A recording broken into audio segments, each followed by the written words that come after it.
Hello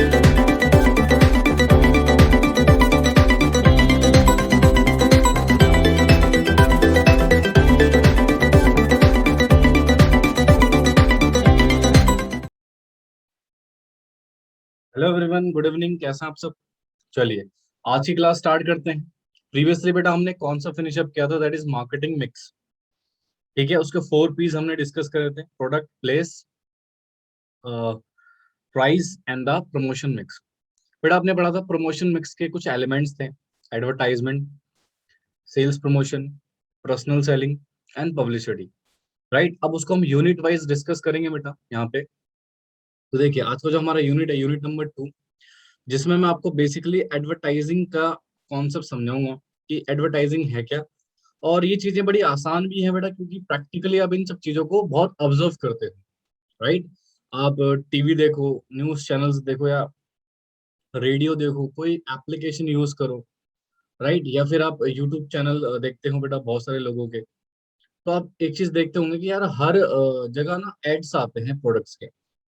right, अब उस ads के जरिए जनरली हो क्या रहा है, कंपनी अपने प्रोडक्ट की जानकारी, इंफॉर्मेशन आप तक पहुंचाना चाह रही है। क्या चाह रही है बच्चे? कंपनी अपने प्रोडक्ट की इंफॉर्मेशन आप तक पहुंचाना चाह रही है। राइट, कि हमारा प्रोडक्ट के बाद कंज्यूमर तक पहुंच जाए, उसकी इंफॉर्मेशन कंज्यूमर तक पहुंच जाए। अगर उसे पसंद आएगा तो डेफिनेटली कंज्यूमर विल बाई। अगर उसे पसंद नहीं आया तो वो बाय नहीं करेगा, सिंपल सी बात है। दैट मीन्स आप मेजोरिटी ऑफ पीपल तक अपनी इन्फॉर्मेशन तो पहुंचा सकते हो। तो एडवर्टाइजिंग बेटा एक मीडियम है, एक माध्यम है, जिसके जरिए अपने गुड्स को प्रमोट कर रहे हो, उसकी सेल को क्या कर रहे हो जी? प्रमोट कर रहे हो एंटायर पब्लिक तक, ताकि लोग इसको आसानी से पहचान लें, जान लें, और उसके बाद अगर उनको बेटर अच्छा लगता है तो गुड्स को परचेज कर लें। ठीक है, तो ये सारी चीजें हम डिस्कस करेंगे इस चैप्टर में। बिल्कुल ध्यान से, कंसंट्रेशन से सुनिएगा। कहते हैं we generally come across 100 of the advertising messages every day. Obvious सी बात, आपके मोबाइल फोन में भी मैसेजेस आते होंगे बेटा। ठीक है, इवन दो अब तो व्हाट्सएप पे भी बहुत सारे मैसेज आने लग गए हैं। राइट, पर्टिकुलर गुड्स के बारे में। ठीक है जी, which tell us about the various product, जो हमें बहुत सारे गुड्स के बारे में बताते हैं। ठीक है, तो दिस इज द, वो क्या क्या रहे बेटा? एडवर्टाइजिंग तो कर रहे हैं, अपने प्रोडक्ट को आपके सामने फ्लोट कर रहे हैं, एडवर्टाइज कर रहे हैं। फिर कहता है advertising is perhaps that the most commonly used tool to for promotion. Advertisement बेटा बहुत कॉमनली यूज एक टूल है जो यूज होता है प्रमोशन के लिए। प्रमोशन मतलब अपने गुड्स को प्रमोट करने के लिए, उसकी सेल को प्रमोट करने के लिए हम मोस्टली बेटा किसका यूज करते हैं? एडवर्टाइजिंग का यूज करते हैं। ठीक है, अच्छा सुनिए, इसको ना नोट करते रहना आप साथ के साथ। ठीक है, मैं आपको बता दूं कि हम फटाफट से स्क्रॉल डाउन करेंगे, तो आप इसको प्लीज यूट्यूब से देख रहे हैं तो फास्ट फॉरवर्ड में अगर आप देखते हुए हैं, तब भी इसको पॉज करिए ना, नोट जरूर करिएगा। बिना नोट्स करे बेटा आपको चीजें समझ में दिक्कत होगी। ठीक है, फिर आता है नेक्स्ट पॉइंट हमारे पास। It is a impersonal form of communication. Obvious सी बात सर, क्या आपके पास एक इनडायरेक्ट कम्युनिकेशन हो रही है? जी, आपके पास क्या हो रही है बच्चे? एक इनडायरेक्ट कम्युनिकेशन हो रही है।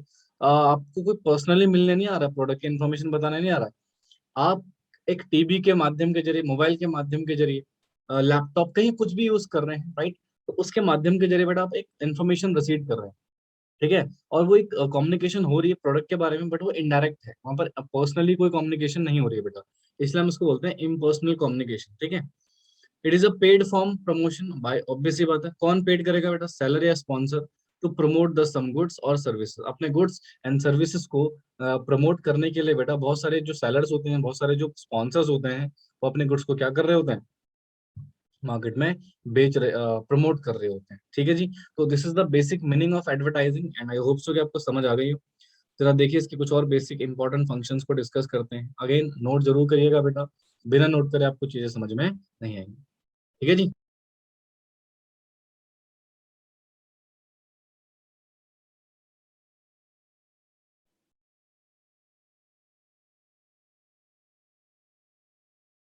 कुछ इंटरनेट का इशू हो रहा है आज बहुत ज्यादा। चलिए बेटा, मेरी वॉइस आ रही है आपको प्रॉपरली? ओके, चलिए ध्यान से देखिएगा प्लीज। तो कहता भैया, कह रहा the important distinguishing feature of the advertising as follow. Advertisement के बेटा कुछ बेसिक फीचर्स हैं, उसको देख लेते हैं। तो 3 फीचर यहाँ पे दिए हुए हैं आपके। पहला पेड फॉर्म होता है, दूसरा इम्पर्सनैलिटी होता है, एंड आइडेंटिफाई स्पॉन्सर होता है इसमें। ठीक है, पेड फॉर्म का मतलब सर एडवर्टाइजिंग अ पेड फॉर्म कम्युनिकेशन, ऑब्वियसली बात है ना। अगर मुझे अपने प्रोडक्ट को मार्केट में लॉन्च करना है, उसको प्रमोट करना है, तो उसके लिए मैं किसी पर्टिकुलर एडवर्टाइजिंग फॉर्म को क्या दूंगा बेटा, पैसे दूंगा, बोलूंगा भैया मेरे प्रोडक्ट को एडवर्टाइज करिए, ठीक है। That is the sponsor has bear the cost of communicating with the prospects, ठीक है। आप डेफिनेटली प्रोस्पेक्ट का मतलब यहाँ पर बेटा क्या है, कंज्यूमर, जिस तक आप अपने गुड्स को पहुंचाना चाहते हो उस तक आपकी इन्फॉर्मेशन को एक एडवर्टाइजिंग फर्म क्या कर रही है बेटा, पहुंचा रही है। तो उसके बदले एक स्पॉन्सर एडवर्टाइजिंग फर्म को क्या देगा, कुछ अमाउंट ऑफ रुपीज, कुछ मनी, कुछ पेमेंट करेगा। इम्पर्सनलिटी, ऑब्वियस सी बात है, कम्युनिकेशन पर्सनल होता है या इम्पर्सनल होता है, इम्पर्सनल होता है सर। यहाँ पर फेस टू फेस कम्युनिकेशन नहीं होती, एक पर्टिकुलर मीडियम, एक माध्यम के जरिए ही आप कम्युनिकेशन कर पाते हैं। देखिए, there is no direct face to face contact between prospect and the advertiser. Advertiser और प्रोस्पेक्ट, प्रोस्पेक्ट का मतलब मैंने आपको क्या बताया था, कंज्यूमर, जिसके पास अल्टीमेटली अपने गुड्स को पहुंचाना चाहते हैं, उसके और एक एडवर्टाइजर के बीच में कोई direct that is relation create यहाँ पर नहीं होते। कहते हैं it is therefore referred as the impersonal method of promotion, इसलिए हम इसको क्या बोलते हैं, एक इम्पर्सनल मेथड ऑफ प्रमोशन, ठीक है। ये नहीं, दूसरा आइडेंटिफाइड स्पॉन्सर। अच्छा देखिए, बहुत सारे शोज आते हैं, जैसे कपिल शर्मा का शो है, बड़ा फेमस शो है।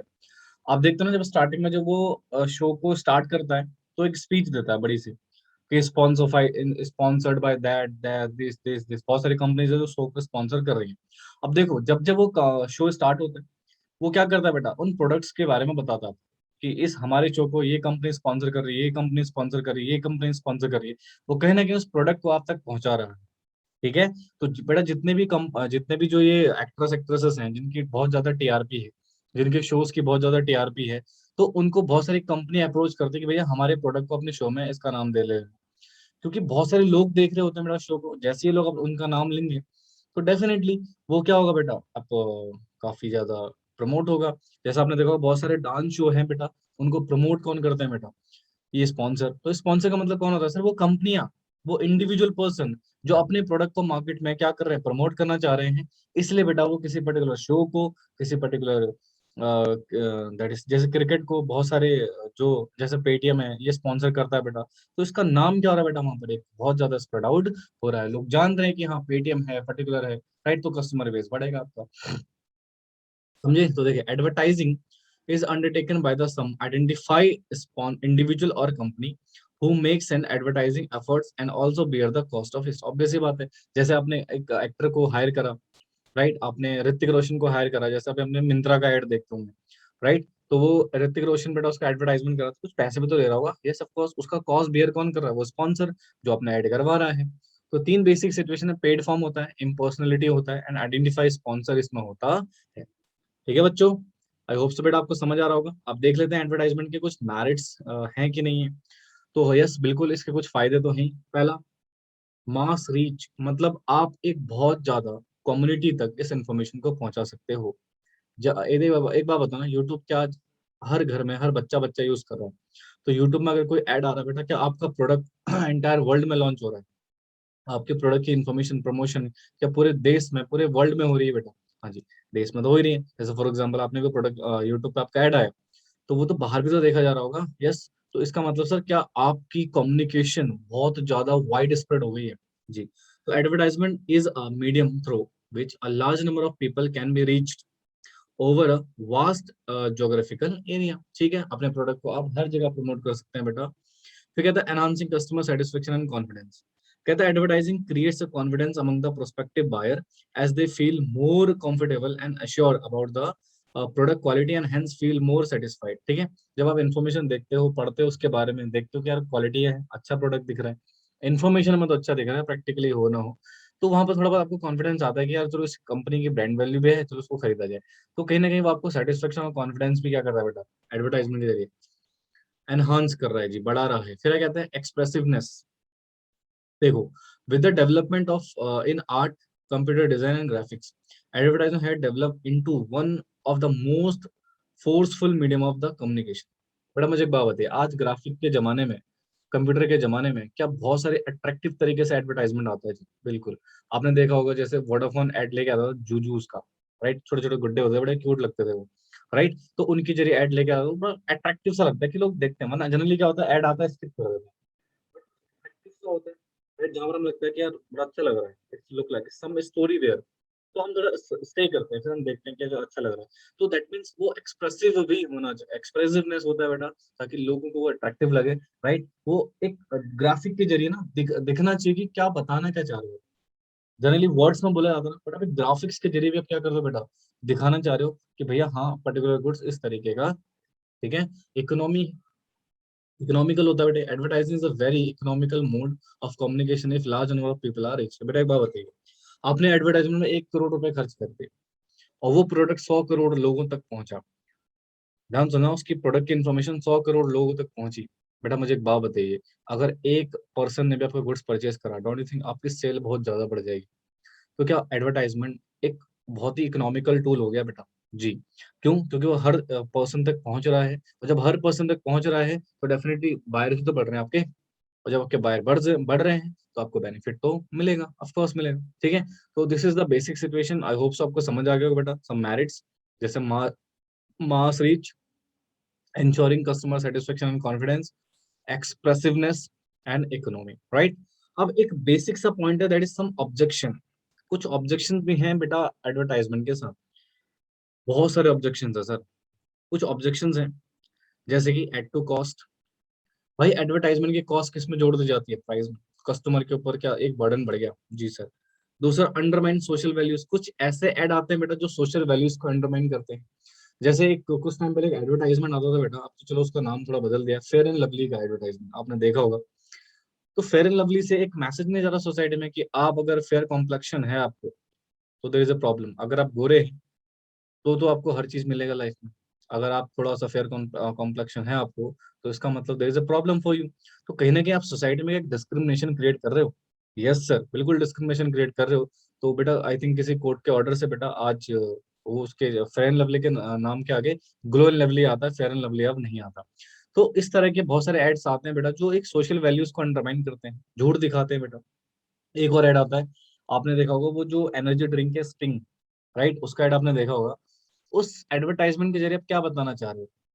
जो सच्चाई है क्या? ठीक है, आपके अंदर एनर्जी आती होगी थोड़ा बहुत, आप उसमें थोड़ा बहुत तो एनर्जेटिक फील करते होंगे, बट उस एड में आप क्या देखते हो कि यार वो अपने राइट स्ट्रिंग को पी के एक कार की बैटरी को चार्ज कर देता है, और एक गर्ल को वो अपने लिफ्ट करके बेटा 3-4 फ्लोर ऊपर ले जाता है विद इन अ सेकंड। तो is it possible? No sir, this is not possible actually.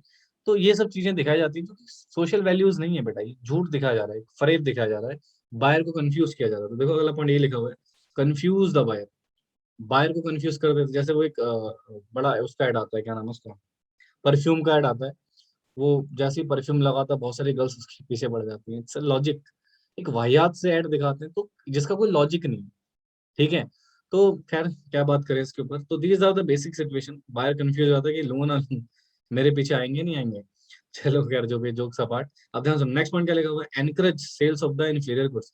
बेटा एडवर्टाइजमेंट के जरिए जो आपकी घटिया वस्तुएं हैं, जिन गुड्स की मार्केट में सेल नहीं हो रही है, जनरली लोग खरीदना नहीं चाह रहे हैं, उसको बड़ा चढ़ा के ऐड दिखा के क्या कर सकते हो बेटा, प्रमोट कर सकते हो। जैसे इसका बेस्ट एग्जांपल देता हूँ मैं आपको मूवीज का, बॉलीवुड की मूवीज का। बॉलीवुड की मूवीज बेटा जनरली आपने देखा होगा रीमेक ही बनती हैं, बहुत सारी साउथ की मूवी ले लिया, कभी यहाँ की मूवी ले ली, कन्वर्ट करके बना दिया जी, और कुछ खास एक्टिंग भी नहीं होती, बट उनका प्रमोशन दबा के होता है बेटा। यस सर, इतना जबरदस्त प्रमोशन कराया जाता है, कभी इस शो में जा रहे हैं, कभी उस शो में जा रहे हैं। एक ना एक बार तो लोग जाते हैं, बड़े स्टार की मूवी तो जाते ही हैं, स्पेशली सलमान खान की, और मूवी के नाम पे अपने पते गुड़ गोबर कर दिया होता है। तो there is a situation sir, यहाँ पर जनरली होता क्या है कि आप एक इन्फीरियर प्रोडक्ट को, एक इन्फीरियर सर्विस को बेच रहे हो, किसके जरिए? एडवर्टाइजमेंट के जरिए। बहुत एडवर्टाइजमेंट आता है भैया जी, ऐसा गुड्स है, वैसा गुड्स है, फलाना फलाना ढिमका, ठीक है। तो वहां पर कहीं ना कहीं प्रमोशन का डेफिनेटली कोई नुकसान तो है ही। तो these are some objections of advertising, and I hope so कि आपको समझ आया बेटा। चलिए आज के लिए इतना ही रखते हैं बेटा, यूनिट 1 एंड 2 विद फिनिश, हमने खत्म कर लिया बेटा इन दोनों यूनिट्स को। नेक्स्ट क्लास में यूनिट 3 एंड यूनिट 4 भी हम देखते हैं, ठीक है। तब तक के लिए बेटा इस वीडियो को अच्छे से देख लीजिएगा, 1-2 बार इसको देख लीजिएगा ताकि आपका अच्छे से रिवीजन हो जाए। नवंबर में आपके एग्जाम है, तो take it, that is the point कि आप इसको लाइटली ना लें प्लीज। ठीक है, अपना फोकस रखें स्टडी में 100%, और ताकि आप एग्जाम क्रैक कर सकें। और एमसीक्यू क्वेश्चन बेटा इजी नहीं होते, ट्रस्ट में। कहीं आप इस गलत फहमी में रहो कि एमसीक्यू क्वेश्चन इजी होते हैं, नो, एमसीक्यू क्वेश्चंस में आपको काफी डिटेल में एनालिसिस करके चीजों को डिस्कस करना होता है। तो एग्जाम आने वाले हैं, बिल्कुल काम होके बेटा आपके पास यूट्यूब में मैं हर तरह की वीडियो आपको अवेलेबल करवा दूंगा, डोंट वरी फॉर दैट। अच्छे से इसको देखिएगा प्रॉपर तरीके से, राइट। चलिए मिलते हैं आपसे नेक्स्ट क्लास में एक न्यू वीडियो के साथ, न्यू लेक्चर के साथ। तब तक के लिए बाय बाय, टेक केयर, ध्यान रखिए अपना। All the fest. मिलते हैं बेटा आपसे नेक्स्ट क्लास में, ठीक है।